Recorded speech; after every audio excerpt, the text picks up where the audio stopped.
오늘 우리가 읽은 고린도 전서는 사도 바울이 고린도 교회의 성도와 또 다른 지역에 있는 성도들에게 보내는 편지입니다. 바울이 고린도에 편지를 보내게 된 경위는 이렇습니다.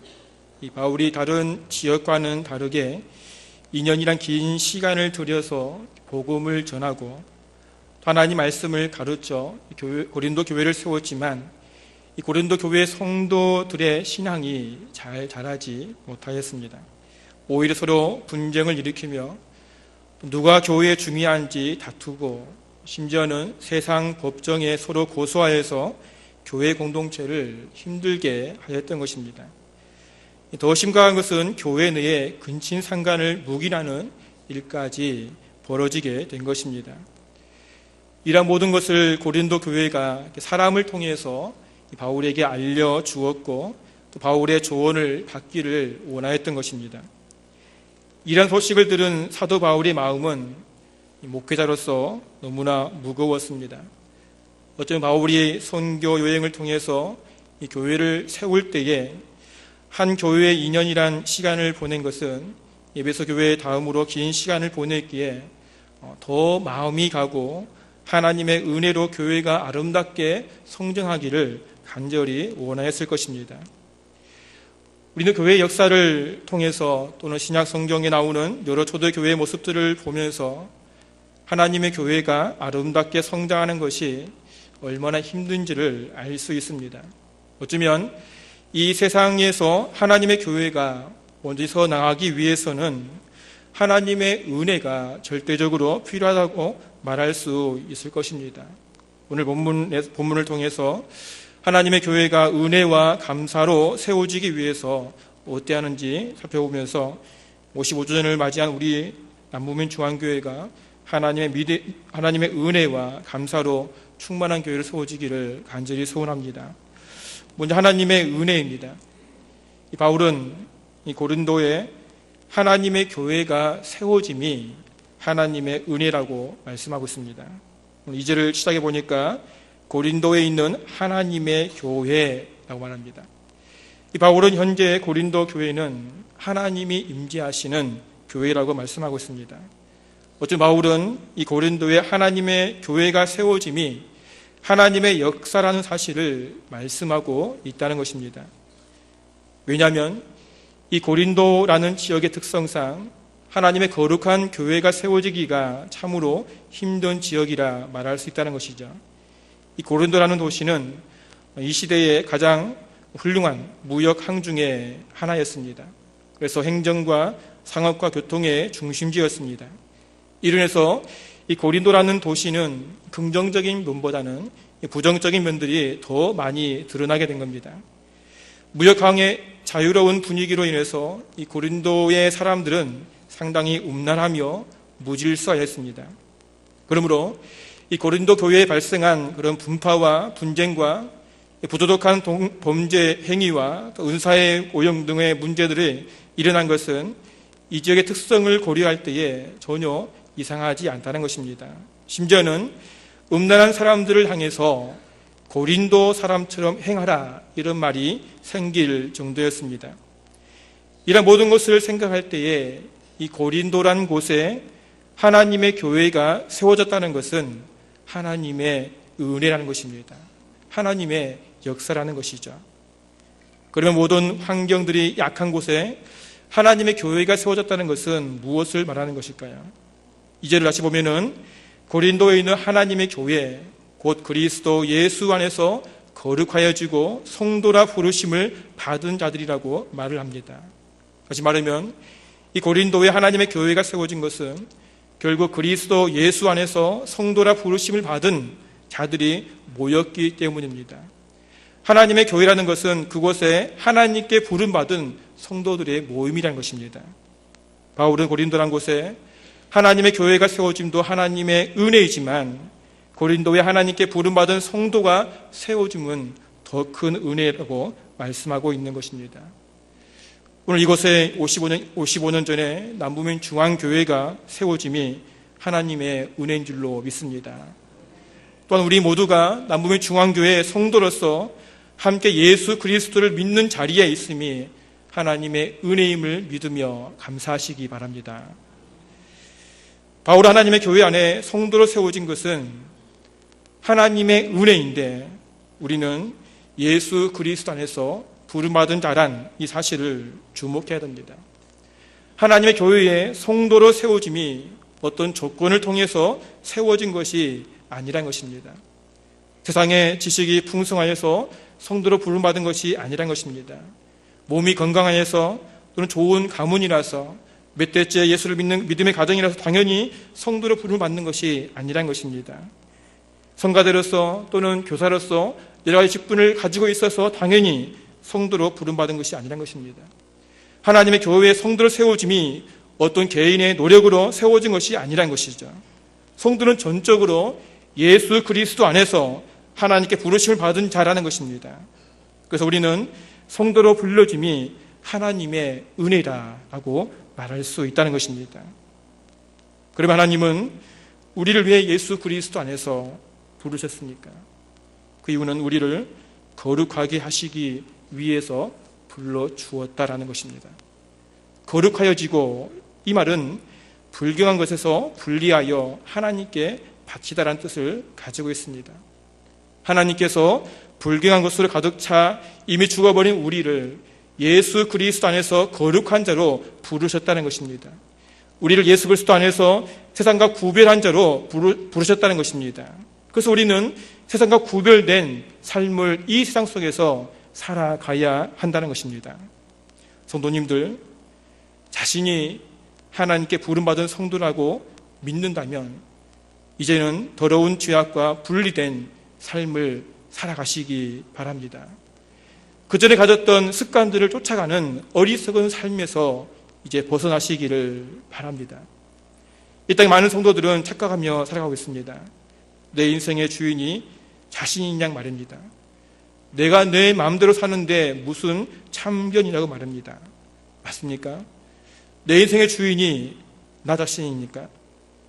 이사야 선지자는 이사야 41장 9절에서 하나님 우리를 땅 끝에서부터 부르시는데 나의 종으로 부르셨다고 말씀하십니다.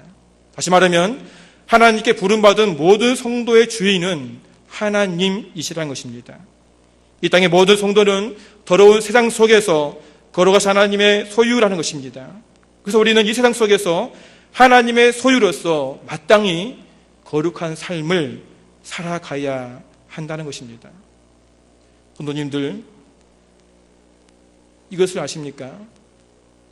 하나님이 우리를 거룩하게 부르시는데 우리의 모습을 보고 거룩하게 만들어가는 것이 아니라는 것이 말입니다. 우리가 선한 일을 하면은 조금 거룩하게 만들고 또 한 일을 하면은 또 그렇게 만들고 이것이 아니라는 것입니다. 하나님께서 우리를 예수 그리스도 안에서 거룩하게 부르신 것은 예수 십자가의 보혈을 통해서 한 번에 완전히 거룩하게 하셨다는 것입니다. 믿습니까? 사도 바울은 고린도 교회 성도들에게 너희가 그리스도를 믿어 하나님의 거룩한 성도로 세워진 것은 이미 하나님의 거룩함을 입었다라고 말씀하고 있는 것입니다.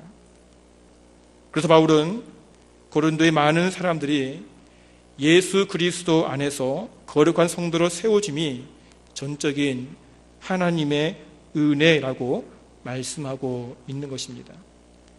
모든 상황이 악하고 이 죄악된 도시에서 거룩한 성도로 세워짐이 하나님의 은혜라는 것입니다. 우리 또한 하나님의 거룩한 성도로 세워짐이 하나님의 은혜임을 감사하시기 바랍니다. 또한 바울은 자신이 사도로 세워짐이 하나님의 은혜라고 말씀하고 있습니다. 1절에 하나님의 뜻을 따라 그리스도 예수의 사도로 부르심을 받은 바울이라고 말합니다. 바울은 자신이 사도로 세워졌다고 말을 하는데 이는 이미 성도로 세움을 받은 가운데 사도로 세워졌음을 말하고 있는 것입니다. 이 사도는 바울이 하나님께 받은 직분입니다. 다시 말하면 이 바울은 사울이었을 때에 하나님의 은혜로 부활하신 예수님을 만나고 나서 자신의 모든 것을 다 버렸습니다. 오직 예수님만이 자신의 생명을 고백하며 하나님의 거룩한 성도로 세워졌습니다. 이러한 사울을 하나님은 바울로 세워주시고 사도로서 이방인들에게 복음을 전하게 하셨던 것입니다. 바울은 이렇게 자신이 사도란 직분을 가짐도 하나님의 은혜라는 것입니다. 왜냐하면 사도라는 직분은 오늘 1절에 하나님의 뜻에 따라 예수 그리스도의 사도로 세워졌기 때문이라는 것이죠. 자신의 생각이 아닌, 자신의 뜻이 아닌 하나님의 뜻에 따라 세워졌다는 것입니다. 내가 직분자라고 해서 자신의 생각대로 행하는 자가 아닌 자신을 예수 그리스도 사도로 세워주신 하나님의 뜻대로 하나님의 교회를 섬기는 것이라고 말씀하고 있는 것입니다. 이 모든 것이 주님의 은혜이며 자신은 하나님께서 자신에게 은혜를 주신 사도의 직분을 하나님의 뜻에 따라 순종하며 달려왔고 앞으로도 달려간다는 것입니다. 남부민 중앙교회 성도님들 많은 분들이 하나님의 교회의 직분을 받았습니다. 각자 다른 모습으로 다른 직분을 받았지만 이 모든 직분이 오직 하나 하나님의 뜻에 따라 세워졌음을 믿으시기 바랍니다. 하나님의 은혜로 세워주신 하나님의 교회를 세워가기 위해서 우리에게 귀한 직분을 허락하신 줄로 믿습니다. 이제부터는 나에게 직분 주심이 하나님을 믿으며 하나님 은혜에 감사함으로 나의 생각과 나의 말과 나의 뜻이 아닌 오직 주님의 뜻을 이루어가기를 간절히 소원합니다. 두 번째로 감사입니다. 오늘 4절 말씀 보니까 그리스도 예수 안에서 너에게 주신 하나님의 은혜로 말미암아 내가 너희를 위하여 항상 하나님께 감사하노니. 바울은 하나님의 은혜로 고린도 교회를 세워주시고 하나님의 은혜로 거룩한 성도를 불러주신 이 고린도 교회 성도들을 바라볼 때에 하나님께 감사하라는 것입니다.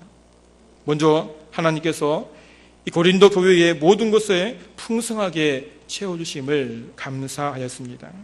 5절에 보니까 이는 너희가 그 안에서 모든 일 곧 모든 언변과 모든 지식의 풍족함으로. 바울 하나님께서 고린도 교회 성도들에게 언변과 지식에 풍족하게 채워주셨다고 말씀합니다. 여기서 언변은 언어를 보면 로고라는 단어인데 율법과 진리를 의미합니다.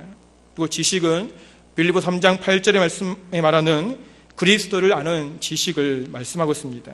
다시 말하면 하나님께서 고린도 교회에 모든 언변과 모든 지식을 풍성하게 부으셨다는 것은 고린도 교회에 그리스도에 관한 지식을 알게 하시고 담대하게 전하는 은혜를 그들에게 주셨다는 것입니다. 사도 바울은 두 번째로 6절 말씀에 그리스도의 증거가 너희 중에 견고하게 되었다고 감사하고 있는 것입니다. 성도님들, 목회자로서 최고 기쁨이 되는 것이 무엇인지 아십니까? 그것은 다른 것이 아닙니다. 목용하는 성도들이 하나님 말씀에 든든히 서가는 것입니다. 바울도 역시 이 고린도 교회가 자신이 전한 복음 위에 견고하게 서 있는 모습에 하나님께 감사하지 않을 수 없다는 것입니다. 남부민 중앙교회 모든 성도님들도 목사님 선포하신 하나님 말씀 위에 든든히 서 가시기를 간절히 소원합니다. 바울은 세 번째로 고린도 교회 성도들이 재림 신앙을 가졌기에 감사하다고 말씀하고 있습니다. 오늘 7절 말씀 보니까 너희가 모든 은사에 부족함이 없이 우리 주 예수 그리스도의 나타나심을 기다립니다 라고 말씀하십니다. 이 고린도 교회 성도들은 예수 그리스도의 나타나심을 기다렸다라고 말씀하십니다. 여기서 나타나심이란 것은 감추어진 것이 드러난다는 것입니다. 현재 우리가 생각하는 그리스도에 대한 진리는 완벽하다고 말할 수 없습니다. 우리 단지 성경을 통해서 그리스도를 알아가는 것입니다. 그러니 하나님의 구원을 알아가는데 완벽하게 알아간다라고 말할 수 없다는 것이죠. 그러나 주님이 재림하실 때에 하나님의 구원은 완벽하게 이루어지는 것입니다. 이 땅의 모든 사람들이 볼 수 있도록 오시기 때문에 그리스도의 재림은 감추어진 비밀이 드러나게 되는 것입니다. 고린도 교회 성도들은 주님의 재림 신앙을 가지고 기다렸다는 것이죠. 이러한 성도들에게 하나님께서 8절 말씀에 주의 날에 이 땅에 심판대로 임하실 그리스도 앞에 설 성도들을 위해서 책망할 것이 없는 자로 견고하게 세워주신다고 약속하고 있습니다. 성도님들은 주님의 재림을 기다리고 계십니까? 저에게 사도 요한이 고백했던 것처럼 아멘 주 예수여 오십소서라고 고백하고 있습니까? 중요한 것은 주님의 재림을 기다리며 우리가 해야 될 일이 있다는 것이죠. 우리를 그리스도 안에서 책망할 것이 없도록 견고하게 세워가야 한다는 것입니다. 바울은 고린도 교회에, 아니 우리에게 9절 말씀에 이렇게 말합니다. 너희를 불러 그의 아들 예수 그리스도 우리 주와 더불어 교제하게 하시는 하나님은 미쁘시다 라고 말합니다. 바울은 미쁘신 하나님, 신실하신 하나님께서 우리로 하여금 재림신앙을 가지며 살아가면서 주님과 함께 교제하며 살아가라고 말씀하고 있습니다.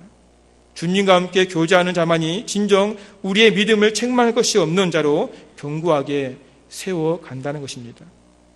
주님과 함께 교제한다는 말이 무엇입니까? 하나님의 은혜로 거룩하게 세워진 성도로서 이 세상 속에서 주님과 동행하는 삶을 말하는 것입니다. 주님과 연합하는 삶을 말하는 것입니다. 우리의 심령 속에 역사하시는 성령에 붙들려 모든 삶 속에서 하나님 말씀의 능력이 믿음으로 나타나는 것입니다. 그럴 때 신실하신 하나님은 우리를 붙들어 세워주시고 주님의 날에 당당하게 우리가 걸어가신 구원을 이루어 가시는 것입니다. 바울은 비록 어려운 환경에 놓인 이 고린도 교회 성도들이지만 이 주님의 날을 기다리며 주님과 동행하기 위해서 부단히 노력하는 성도들을 바라보면서 신실하신 하나님이 마지막 날에 책망할 것이 없는 성도로 세워주실 것을 기대하며 감사하였던 것입니다. 성도님들, 우리의 모든 것이 참 어렵습니다. 이 악한 세상 속에서 우리의 믿음을 견고하게 세워나가기가 참으로 힘이 듭니다. 그러나 성령 하나님으로 우리 안에 임재하셔서 우리와 동행하신 신실하신 하나님의 구원을 이루어가시는 하나님께 붙들림으로 이 주님의 날에 하나님을 찬송하며 영을 돌리는 자리에 우리 모두가 서기를 간절히 소원합니다. 우리의 모든 것은 하나님의 은혜로 이루어졌습니다. 우리가 머물고 있는 이 아름다운 교회, 함께 아름다운 공동체를 세울 수 있는 사랑하는 우리 성도님들, 또 하나님의 교회를 건강하게 세워나갈 신실한 우리 일꾼들, 이 모든 것이 하나님의 은혜로 이루어지고 있음을 우리 말씀을 통해서 바라봅니다. 오늘 이 밤에 우리에게 주어진 이 모든 것이 하나님의 은혜임을 한 번 더 돌아보면서 하나님 은혜에 합당하게 하나님의 뜻을 이루어 가시는 성도님들이 되시기를 간절히 소원합니다. 나에게 주어진 생명, 또 나에게 맡겨진 이 직분, 감사함으로 순종하심을 통해서 하나님의 큰 뜻을 교회를 통해서 이루어 가시기를 바랍니다. 그리고 날마다 감사함으로 하나님께 달려가시기를 바랍니다. 다른 것에 눈 돌리지 마시고 나에게 주어진 은사에 감사하고 풍성하게 부어주시는 일들을 통해서 순종함으로 이 땅에 죽어가는 영혼들에게 생명의 복음을 선포하며 달려가시기를 바랍니다. 그래서 주님이 다시 오시는 그날에 우리의 믿음을 굳건하게 지켜나가심을 통해서 하나님께 영광 돌리는 저와 우리 모든 성도 되어지기를 간절히 소원합니다.